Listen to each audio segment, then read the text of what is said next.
We made a show and it was hot. Also alarms went off a lot. And then we also had squeaky doors. This might not be our finest podcast. Look out. Here comes the rest of the show. Right, yeah, so to recap, it's hot as hell. We have maximum 20 minutes. We just saw Spider-Man. It's the all-out, let's go, fucking no breaks podcast. EJ Lee is sick. Shay Collins is sick with desire to talk about this Marvel film, I think, possibly. It's a Marvel film. It's great. It's a Marvel film. It's fine. All right. Welcome back to fine. Hurd Ya Saw. We've got a higher gain on the microphone this time, so hopefully the sound quality will be better than the last show. All right, guys. We just saw Spider-Man: Homecoming. I'm joined by EJ Lee, Shay Collins. Welcome to our usual spot here in the Genesis Bar. We're now going to do a quick round of hot takes. EJ, try not to cough. Hot takes. What do you feel? Talk at the mic. Spider-Man, go. Not the best Spider-Man film, but the best Spider-Man. May I ask quickly, which is the best Spider-Man film? Spider-Man 2, the original. Sam Raimi trilogy? Yes. Nice. Okay. Shay, hot take. An uneven film, but finally Marvel might be able to do like visual comedy. Ooh, yeah, I think that's possibly true. My hot take is I went in. It's no secret. I think I said to both of you both in the chat thread, in person, loudly from rooftops, going, I don't give a fuck about this film. I don't give a fuck about Spider-Man. I don't care about Marvel really that much. I mean, I'm like, I want to see the new Thor because, you know, Taika Waititi's a good director and Chris Hemsworth is delicious.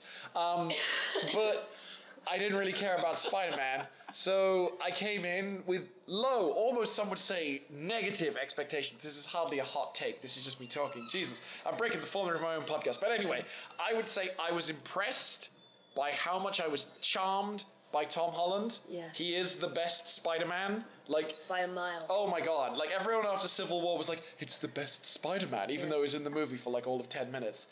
Yet was the best part of that movie. It was the best. Very, like, agreed. Whereas this whole movie, he came across as flawed, but likable. He came across as a nerd, but also you could kind of understand how he's funny. I think some of the dynamics of the classic Spider-Man mythos have been changed up a bit. Like, Flash Thompson as a character.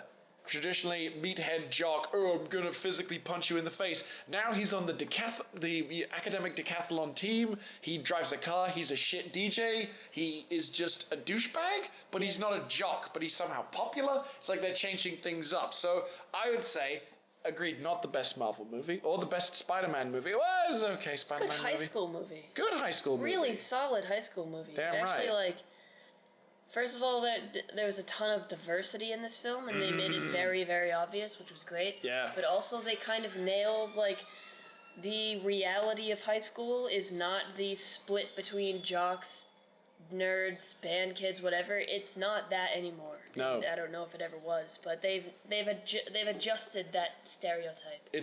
21 Jump Street changed that. I never saw that. Oh, 21 Jump Street is really, really fun.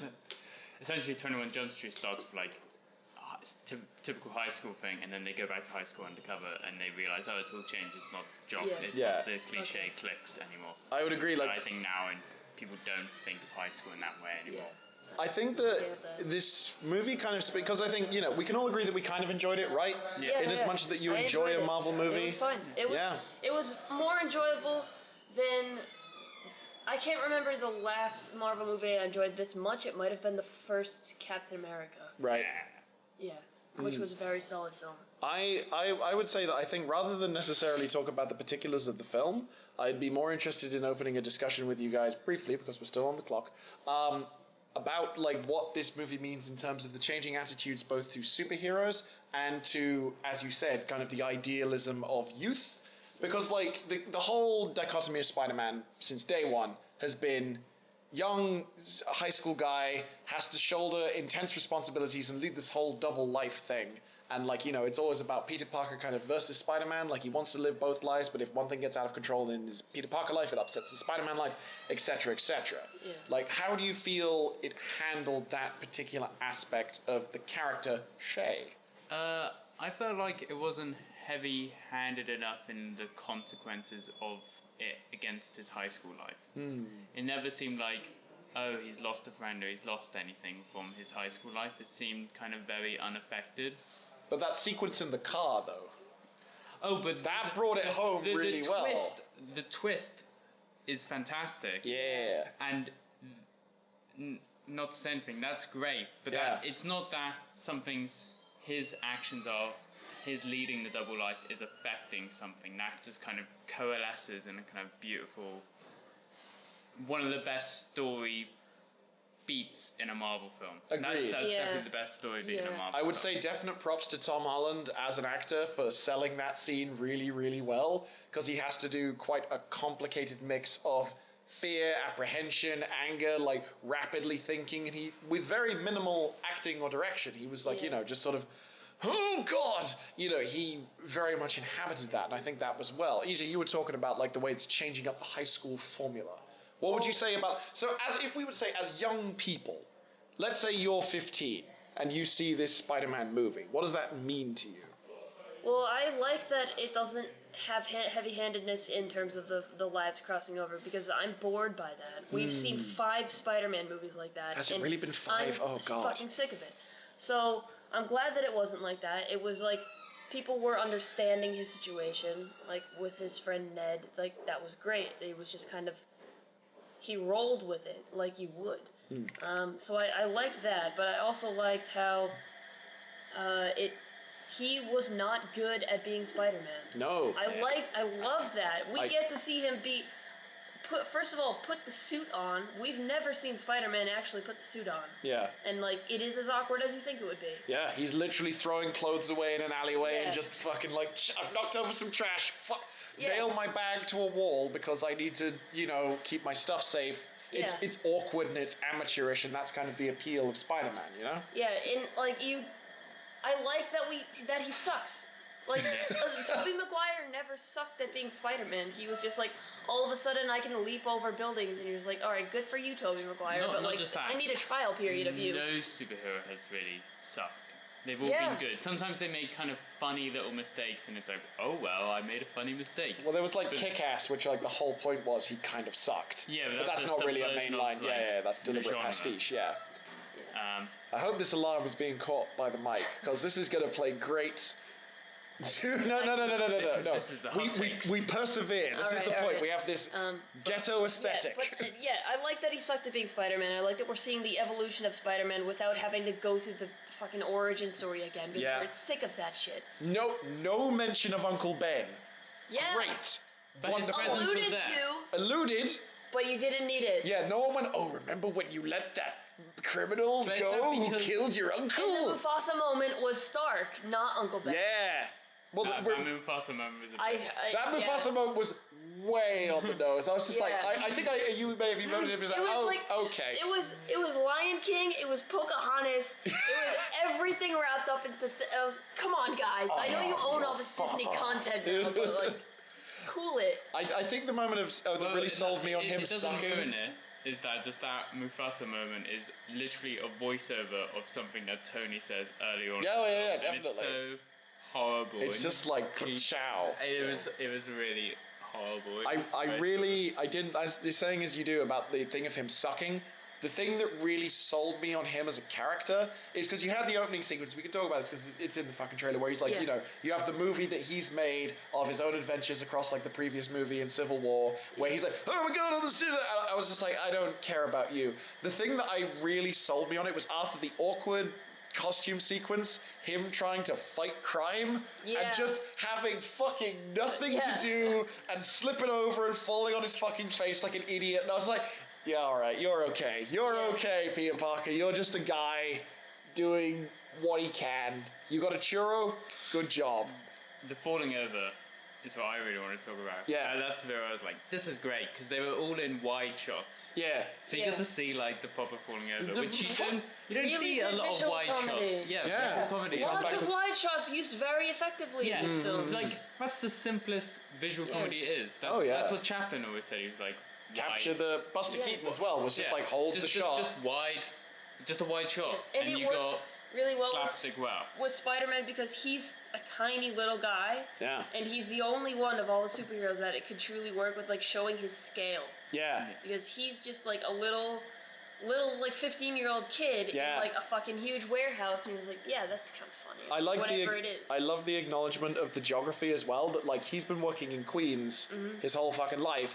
Then he goes to the top of the Washington Monument, this is in the trailer, no spoiler, and he's like, oh fuck, this is really high. Yeah. Oh god, oh no, I'm freaking out. I was not prepared for this. And you're just like, yes. And when he freaked out there's a moment before the Mufasa moment when he freaks out. Yeah. Like, damn, this just got real. It got very real, and you were just like, oh no. I mean, I know he's probably going to be fine because narrative, but also he's going through some stuff here. I feel like actual stakes, like, you know he's not going to die, but it's like, this is the one superhero film is like, oh, he could die. Imagine. He was like freaking out. I think the thing that worked well with this, which is kind of like the reason why Spider-Man is sort of like a poster child for so there's the old thing that, like, I've talked about possibly on this podcast, but also like in other conversations with people who, listeners, you won't have heard. Fuck, this is a terrible segue. So there's the whole idea that Marvel superheroes are humans trying to be gods. It's like, it's about very human, relatable people who are flawed, who make mistakes,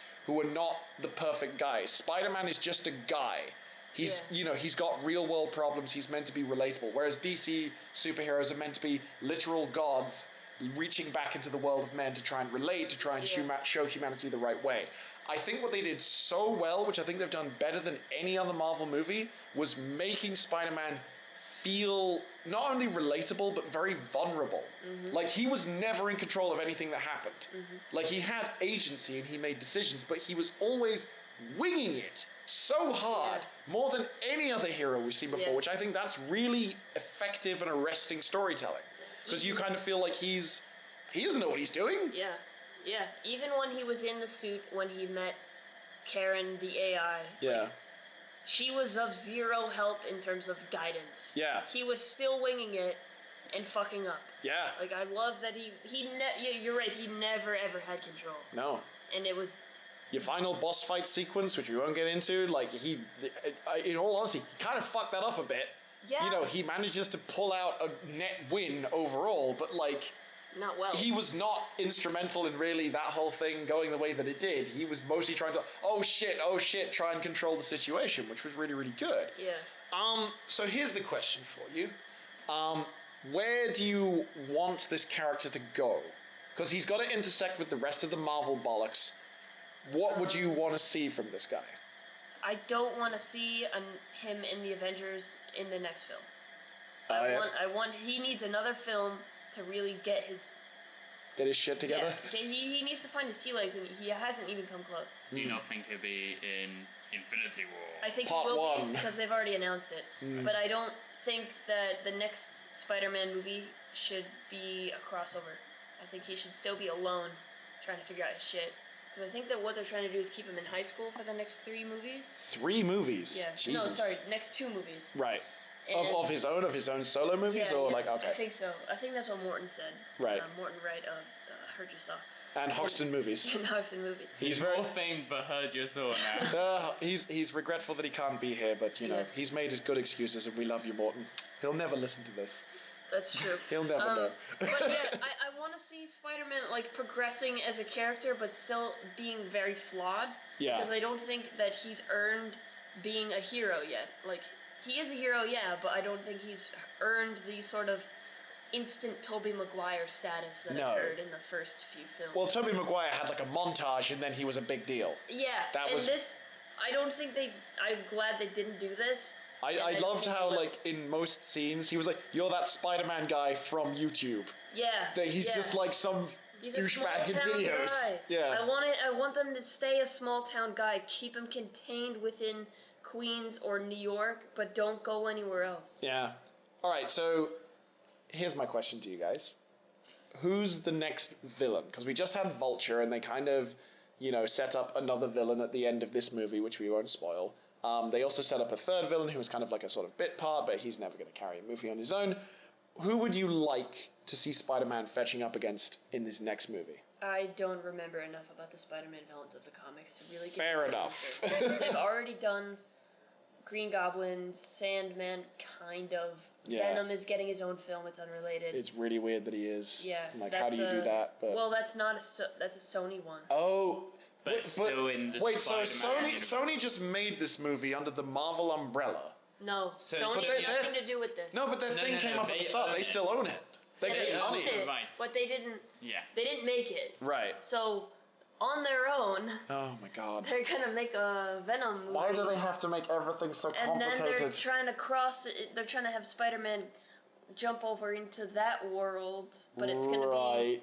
They can't really. It's kind of all convoluted, and we're not really sure what's going on. Jesus So Christ. it won't be Venom. It won't be Green Goblin, and it won't be the octopus guy. That's the Dr. next one. Octopus, That would yeah. be terrible. But one thing I want to say is this is the first time in a Marvel film where you actually saw like on the ground level like how the Marvel superhero affect people's lives in kind of nuanced, minutiae ways. Well, that and the Yeah. Netflix series is I like you have haven't like seen the Netflix. So I watched most of the first season of Daredevil.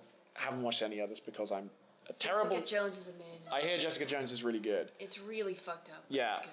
but like that's also kind of like the street level thing. And the thing that makes me sad is that like they just did Kingpin in Daredevil. And I feel like Spider-Man and Kingpin, because it's like Kingpin is like the top end of the street level villains, because he's like the biggest mob boss you've ever heard of. Yeah. He's a fucking crazy bald man in a suit. He'll fight anyone. He controls everything. And, you know, there was a great bit in the Ultimate Comics continuity where he literally bought the rights to Spider-Man's image. And like, so, because Spider-Man was fucking with his criminal stuff, right? And he's like, okay, I want to fuck with Spider-Man. All right, I'm going to buy the rights to Spider-Man. And then he just floods the market with the most bullshit Spider-Man merchandise possible. And there's a bit where he's on the phone, he's like, run it into the ground. And he just like ruins Spider-Man's image by having his face on fucking everything. Yeah. And he's making money out of that. And you see Peter Parker being like, shit, I beat up his drug dealers, but now I have to walk past this bodega that's selling 1 million plushies of me that I'm not getting any money for, and he's making money off that probably more than he did off the drug deal. What the fuck is happening? Yeah. You know, and that's like, I think that's a fun thing that they could explore, like kind of the iconography and the fact he's a fucking kid and doesn't know what he's doing versus an adult villain, like a fucking mob boss. What did we think of Michael Keaton? It's fine. He's a fine actor. Weird as a bird again. Yeah, he's becoming typecast. Villain was good though. Like it was a solid villain. Was a With, solid like, villain.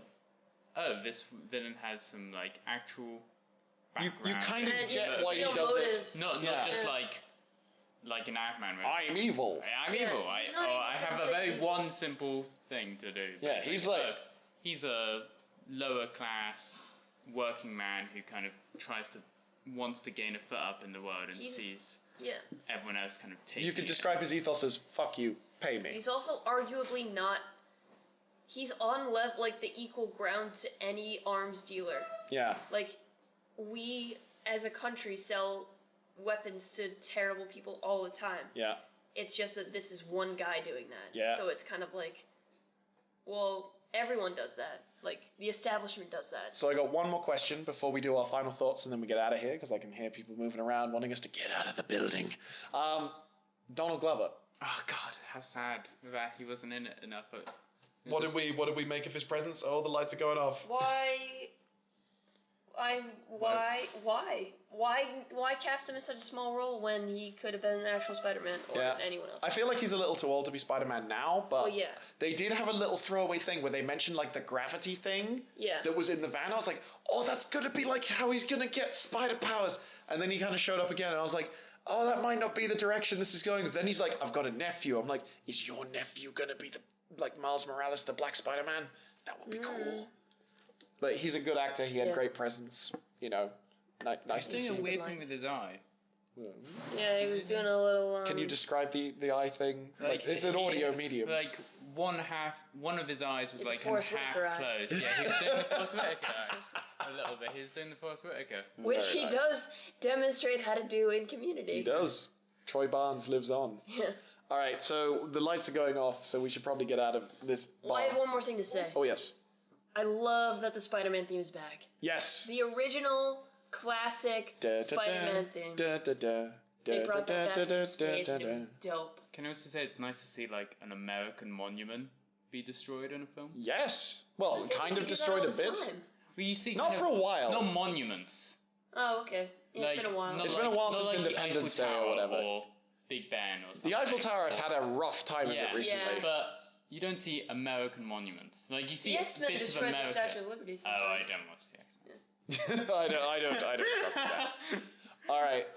So for your The final White House thoughts, gets blown up all the time. it hasn't gone blown up. It's gotten taken over by terrorists a couple of taken times over. recently. Oh, But it's like been a not while actually since blown it's blown up. up. Yeah, Oh, yeah. okay. They don't really go in for that anymore. Yeah. It's more about like, ooh, the insidious hand of the insurgent has reached into the seat of power. Yeah, But anyway, if I could trouble you for your final thoughts, Shay Collins, your final thoughts on Spider-Man: Homecoming.